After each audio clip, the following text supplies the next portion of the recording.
সবাই কেমন আছো? আজকে একটা মুরগির মাংসের রেসিপি দেখাবো। খুব সিম্পল, একদম শীতকালে যে হচ্ছে নতুন আলু বেরিয়েছে সেটা দিয়ে। তো এখানে দেখে নাও 1 কিলো আমি মুরগির মাংস নিয়ে নিয়েছি। একটু ফ্যাটযুক্ত নিয়েছি, মানে এটা বড় মুরগি ছিল সেটার জন্যই।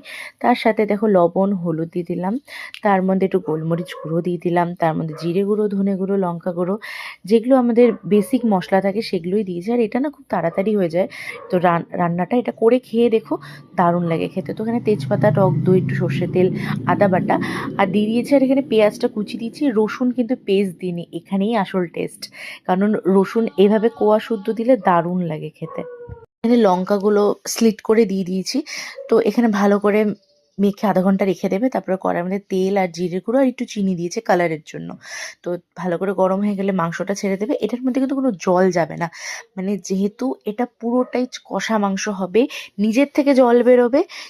একটু ঢেকে রাখবে, দেখো জল অলরেডি ছেড়ে দিয়েছে।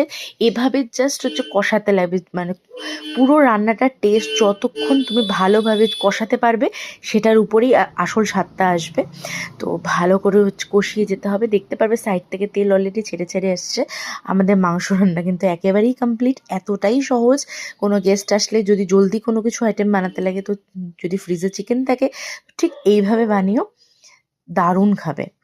তো আমাদের চিকেন একদম রেডি। তো দেখতে পাচ্ছ কালার আর টেক্সচারটা কি সুন্দর এসছে। আর চিকেন কিন্তু মানে প্রপার ভালো সেদ্ধও হয়েছে। তো টাইমটা খুব কম লাগে এইভাবে যদি তোমরা মেখে বসিয়ে দাও তাহলে।